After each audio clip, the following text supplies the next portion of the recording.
భద్రాద్రి కొత్తగూడెం జిల్లా చెర్ల మండలం పరిధిలోని కలివేరు గ్రామంలో గత ప్రభుత్వంలో చేపట్టిన డబుల్ బెడ్రూమ్ ఇళ్ల నిర్మాణాలు నేటికి పూర్తి కాకపోవడం పట్ల గత ప్రభుత్వంపై మండల ప్రజలు అసంతృప్తితో ఆగ్రహం వ్యక్తం చేస్తున్నారు. గత ప్రభుత్వంలో కలివేరు గ్రామంలో నిర్మాణాలు చేపట్టిన డబుల్ బెడ్రూమ్ ఇండ్లు 20కి పైగా మొదలుపెట్టి కోడి కొరకు ముట్టిన మాదిరి 1-2 ఇండ్లకు మాత్రమే స్లాబ్ పోసి మిగతా ఇల్లు మొత్తం బేస్మెంట్కే అంకితం చేసి లక్షల రూపాయలను వృధా చేశారని స్థానిక ప్రజలు వాపోతున్నారు. ఆ ఇండ్లు వినియోగంలో లేక చెత్తా చెదారంతో పశువులకే పరిమితం అయ్యాయని అన్నారు. ఇప్పుడున్న కాంగ్రెస్ ప్రభుత్వమైన ఇట్టి అభివృద్ధికి నోచుకొని డబుల్ బెడ్రూమ్ ఇండ్లను పూర్తి చేసి పేద ప్రజలకు అందించాలని మండల వాసులు కోరుతున్నారు. ఇచ్చారు మొత్తం 48 సంవత్సరాలు ఉన్నాం అక్కడే.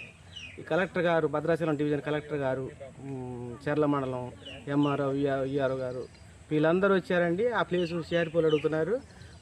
మన కోసం వచ్చారు కదా, మీ ప్లేస్ అడుగుతారు, ఇద్దామని చెప్పారు. ఇయ్యమని చెప్పారండి, ఇచ్చాం. ఇక్కడ డబల్ బెడ్రూమ్లు 3 ఇల్లులు ఇస్తామని కట్టి అప్పచెప్పేస్తాం అన్నారండి. ఇప్పటికీ 5 సంవత్సరాల దగ్గర పడిందండి. ఏమిటికి ఏమి లేదండి, ఇబ్బంది పడుతున్నాం. గాలి వస్తేనేమో రేకులు కొట్టుకుపోతానండి. ఏమీ లేదండి, బరకాలు కట్టుకొని ఉంటాను. వాళ్ళు రేకులు ఇచ్చారు, ఆ పల్సటి రేకులు ఇచ్చారండి. గాలికి పడిపోతున్నాయండి. ఎటు బోటాగా లేదండి. పొద్దుత్మానం పగలు ఇంటి దగ్గరే, రాత్రి ఇంటి దగ్గరే. ఈ బాధలు తట్టుకోలేకపోతున్నాం. పిల్లలతోటి ఉంటారండి, అందరం ఇబ్బంది పడిపోతున్నామండి. అడిగినాం 2 సార్లు అడిగినాం. ఎవరెవరు వచ్చారండి ఇక్కడికి వచ్చేసరికి కడతారు అమ్మాయి డబుల్ బెడ్రూమ్ లాగమండి, కడతారు, కట్టి అప్పచెప్తారు. మీకు అప్పచెప్తున్నారు కదా, కలెక్టర్ గారు కూడా చెప్పారు కదా, మీకు మా చేతులు ఏముంది, వాళ్ళు చూసుకోవాలా. ఇప్పటికి 5 సంవత్సరాలండి వచ్చి నీళ్లు లేవండి. ఇప్పుడు ఏదో ఈ నర్సరీ కానీ బోరు దింపారండి. ఆ బోరు దింపేసరికి ఆ నీళ్లు పగలు వాడుకోవటం అండి, తాగటానికి దూరం వెళ్ళటం అండి. ఒక్కోసారి వస్తుందండి నల్ల నీళ్ళు, లేకపోతే లేదండి.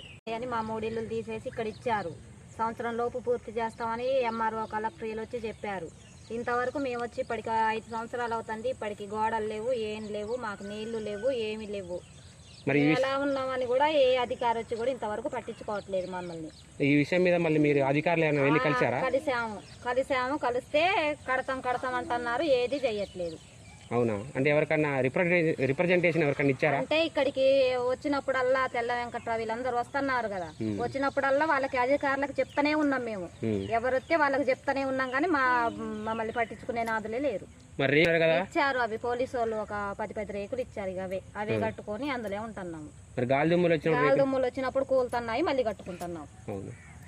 వర్షం వస్తే వర్షం నీళ్ళు వస్తున్నాయి, ఇంకా అందులో ఉంటున్నాం. ఇంకెక్కడికి వెళ్తాం అన్న? మీరు ఇక్కడ ఎన్ని సంవత్సరాల నుంచి ఉంటున్నారు? నేను పుట్టి పెరిగిందే ఈ ఊరు.